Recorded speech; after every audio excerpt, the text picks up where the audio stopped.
we'll be looking at today is our experiences of developing programs for HoloLens, really in offshore environments, so trying to go out where frontline users are. And before we're going to jump into that, how many of you know this picture?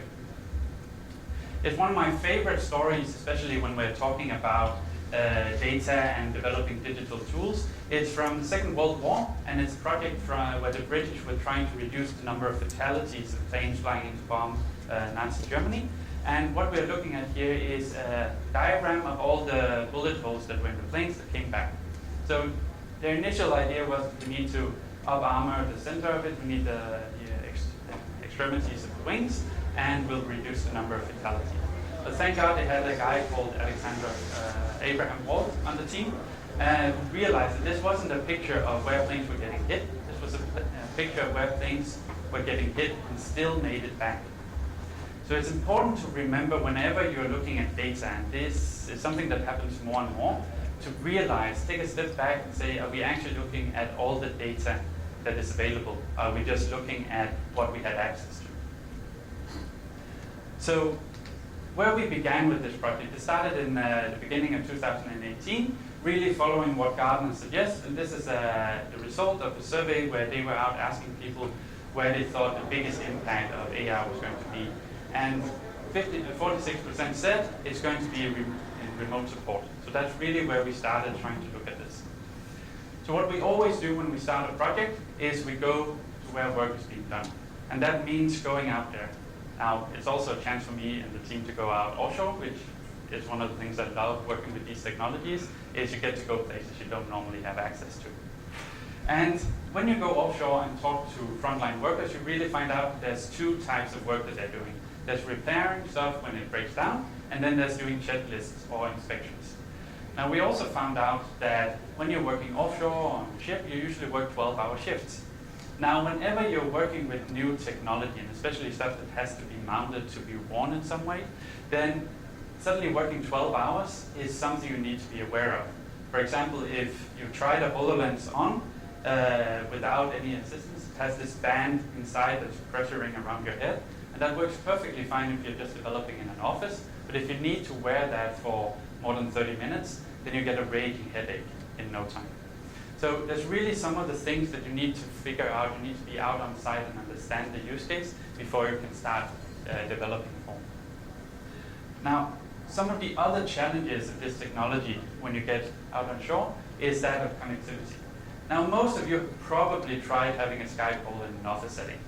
Now, it's kind of hit and miss on the quality of the video. It's lagging a little bit. But we quickly found out that when you're offshore or in any industrial setting, you have a lot of pipes, you have a lot of wires, and that's horrible for any type of connectivity, even when we get to the 5G future that's going to be bright. So we're really in a situation that the connectivity on site simply doesn't support this bright idea of someone being out on site, connecting to back office workers who can then communicate on how to solve a problem. The other aspect is how you interact with this technology. So the way you normally interact with the HoloLens is you point a marker at something, then you put your arm out and do a gesture so you tap. Now that again works perfect in an office setting, but if you try for a moment and put your arm out like this for 3 minutes, you're going to get really, really tired in your arm. Imagine doing that consistently for a 12-hour shift. You're going to have a work injury very, very quickly. The other part is that when you have your focus here on a hologram and you suddenly just put your arm out in front of you to interact with it, when you're working with big machinery, this is a great way of losing an arm. So there are some health and safety issues concerning this that we need to work around. So looking at the last part of tapping, now they do have sort of a small button you can bring along, but again you have big heavy gloves on here, and kind of the whole idea of a head-mounted display was that you didn't need to use a hand, so that wasn't the way we wanted to go. So what we did, and this is really sort of the sum up of our first trip offshore, is that the idea we had simply doesn't work. Connectivity isn't there. But there are also some underlying issues of the technology and how you interact with it that we need to work with. So what we did instead for activating buttons is that when you look at something, you have a timer, and after hovering over a button for some time, you would then activate it and move on. Now, This also allows us to cater to people who are beginners at using the system and more expert users. So what you saw here is the beginning. It takes a little while. You need to hover there for some minutes, no, not minutes, some seconds before it activates. And when you get more proficient, we can do this almost instantly. So you very quickly get a way of understanding the system and interacting with it. But there's also an underlying issue in this, and that was going back to the two types of jobs frontline workers have, of repairing stuff and doing inspections. Is that repairing stuff is actually the fun part of their job. That's why you became a master mariner or an engineer. That's to work with your hands, to be out in the setting and do something real. No one really likes doing inspections, but it's part of it. There's checklists everywhere, and there's getting more and more of them.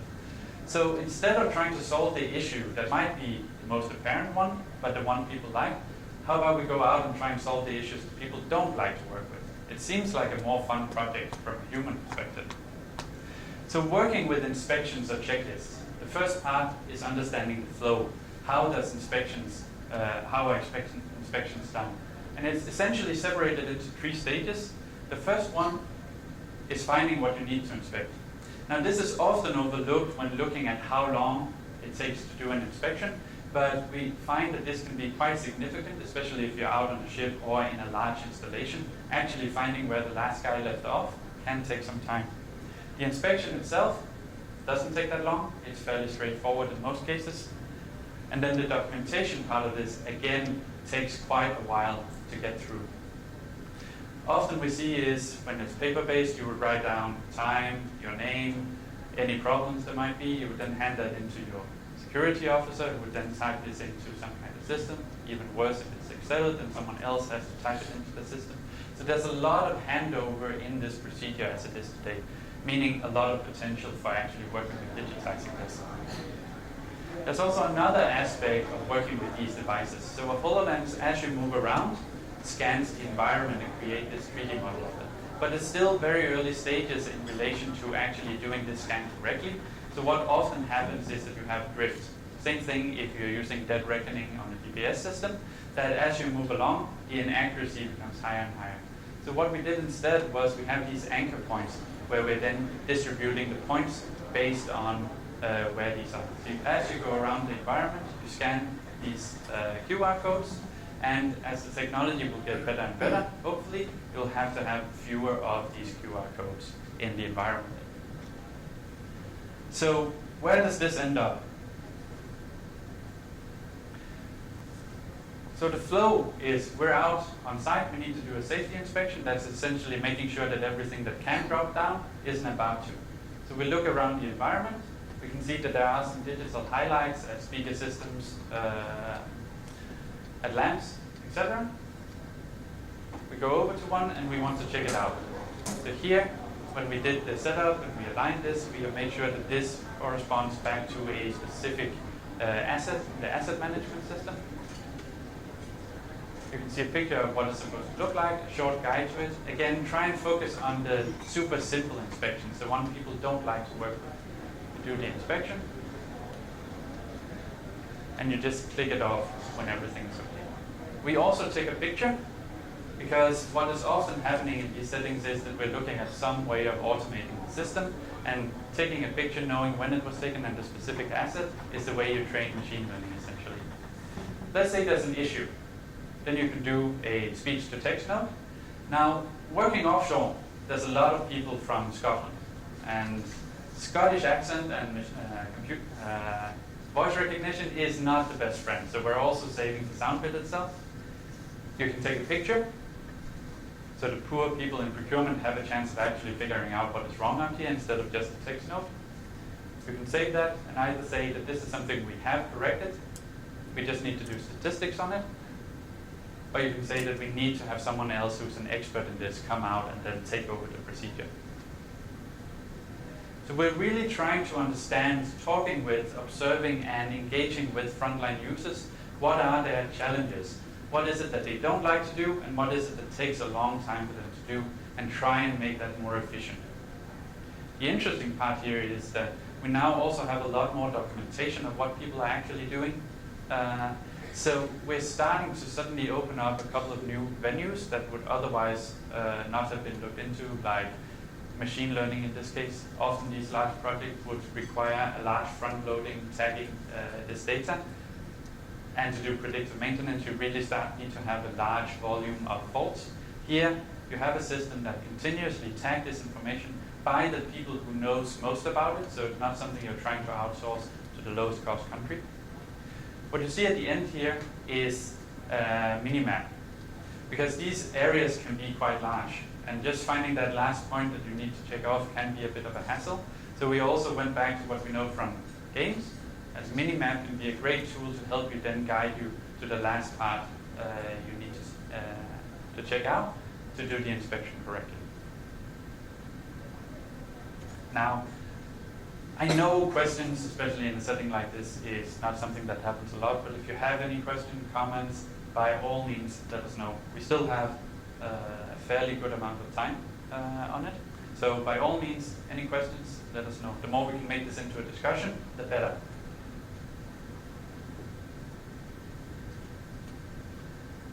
So what we met here, now we have a system that does more or less what we want. We found out something that the people on the front line doesn't like to do.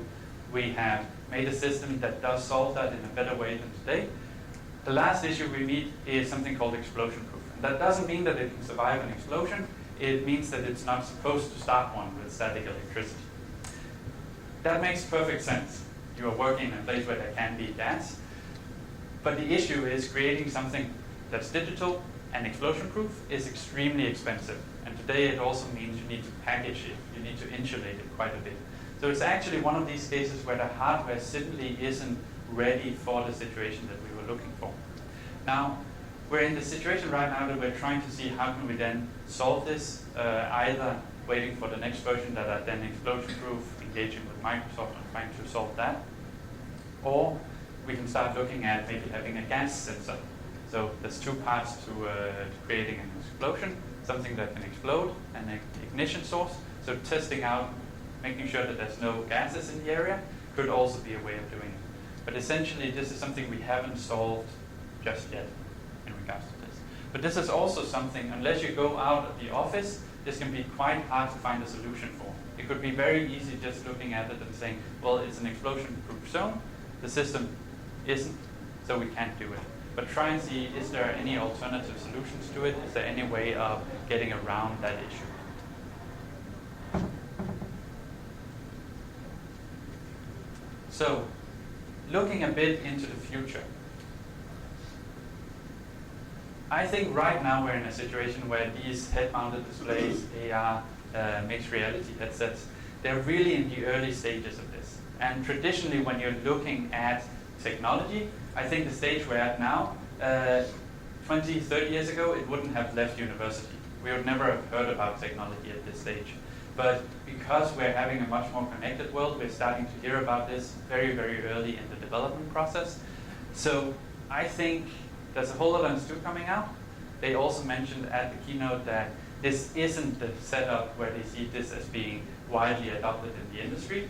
They're looking at the next version, so maybe 3 to 5 years down the line. And I think that's very true in relation to this. So looking from an industrial point of view, seeing what we've seen, the experiences we've had of developing these head-mounted displays in an industrial setting, these are some of the key areas or key battles that we need to win or find some solution to having a headset that works there. Again, you have 12-hour shifts, but just looking at an 8-hour shift or a 10-hour shift, you need to have something that's far more comfortable than what you have today. So the one we brought, we've integrated with a helmet, so instead of pressuring around your head, it's resting on your head like a normal hard hat. It also solves one of the issues of PPE, that it needs to be protective in some way. But essentially, you need to have something that has a better weight distribution, weighs less, and are more comfortable to use.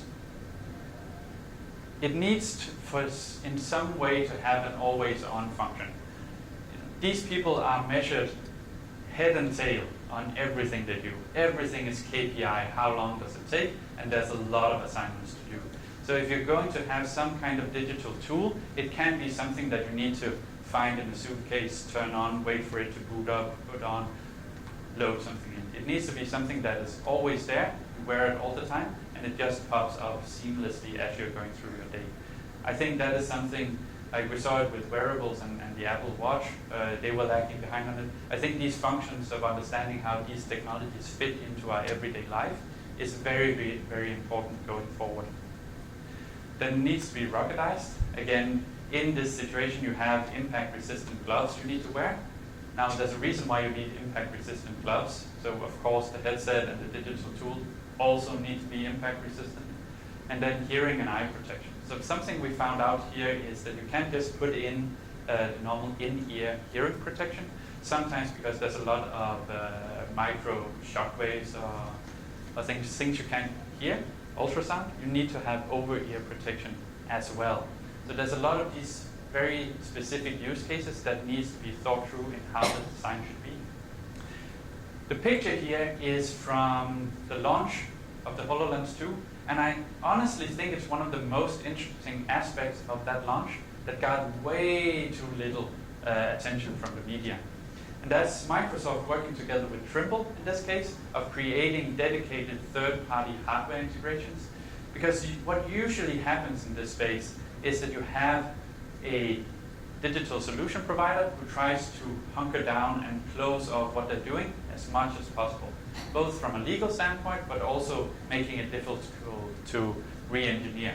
So we find some hardware type where they glued it all together to make it difficult to dismantle afterwards. Microsoft went out and said they are starting up a third-party hardware program where they're inviting third-party solution providers to come in, open it up, work with trying to solve the issues, and can use the base technology in their own setting. That's also the background for their work together with the American defense. I think that's one of the very interesting aspects of AR right now, and they're also surprisingly open about it.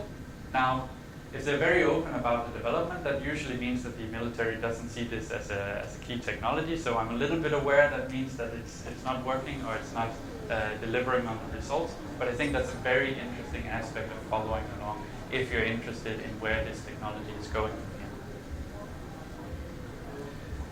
So don't worry, I know this is a late presentation, so this is actually some of the considerations, and this is the second to last slide. The last one is questions, so don't worry, but it's trying to say this should be a facilitator for a conversation, especially when we're this late in the day.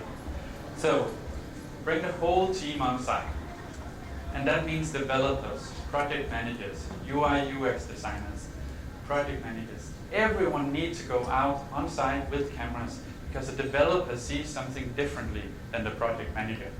And if you're trying to develop something, be it teaching, a digital solution, or something that should do something for someone, if you don't understand the use case, if you haven't talked with the people you're developing this for, it's uphill doing anything that's valuable. It costs a lot up front. I think that's why people don't do it, but you get so much out of this as you're going along, because the discussions that happens in the office where you're talking about, what about this, and do you think this can be useful? If there's only one person who's been out there, they're always going to win that discussion. And you need to have an open dialogue of pros and cons. And remember, memory is a fickle thing. No, we don't always remember the reality. So you need to have a second set of eyes. Keep an open mind. We see this all the time, also in ourselves. We go out there to validate a hypothesis. I've yet to see a case where we develop something that doesn't have to change the first time it's met by a new user. I haven't seen it.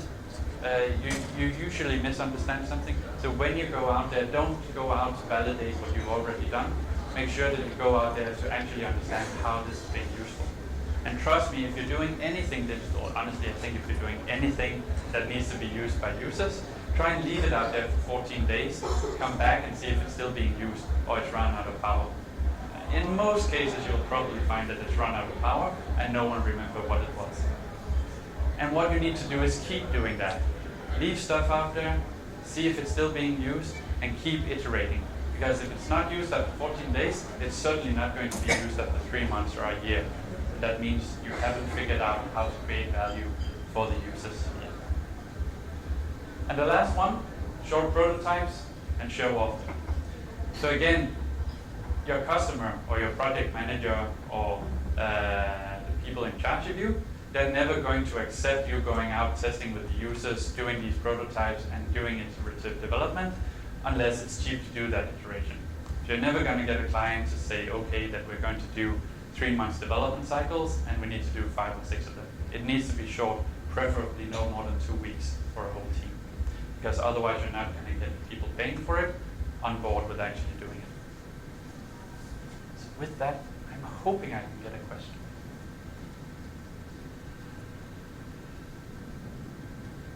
Yes, thank you. Actually, I have 2 questions. The Yes. first one is about the triple that you showed. I mean, I don't agree with this, right? So is this something that's already in the background? Or is it just an outside? So I've learned to be very weary of American marketing videos, but they announced at the presentation that this was something they were going to launch. Again, Triple is also the company that did the existing Microsoft HoloLens 1 helmet, so I think it's something they're developing. But there's no specific time period? I haven't seen one yet, but again, they're still waiting FTC approval on the HoloLens 2 itself, so I think it's probably going to launch sometime after the general release. The second one is, so it doesn't have to show that nothing about the space to show where it has. From what I understand, the HoloLens does not really have space information tracker, right? So how would you say is the best way to actually have a map like that actually shows what's going on the space? So again, it works okay in these ranges of 20 to 30 meters away from sort of an anchoring point that you've done. And we found that a QR code or a visual identifier is the most accurate way of doing this. It would then procedurally generate a point cloud as you move around. So you would then realign these point clouds based on this. You can also use LiDAR scanners and something like this to feed in an existing point cloud map that's accurate. That's some of the ways that we've been looking into how to increase the accuracy of this. You can also start using Wi-Fi triangulation, things like these. So they need to open up a little bit more that we can see what's under the hood when it comes to these alignment scanners. We can basically get a map out of the HoloLens. We can somewhat feed one in, but we can't really control how much or do any sort of details in how they align or use that map as it is right now. Yes? So one of the applications HoloLens being used is remote maintenance. Say again? One of the applications HoloLens is being used for remote maintenance. Yeah. Right. The general complaint is that HoloLens is heavy. Yeah. And it has dual displays. Right. So there are other devices which are based on Android, like RealWear, which has single display and much lighter. Yeah. Have you ever used, and what's the difference between these two, and what's your opinion? Which is better?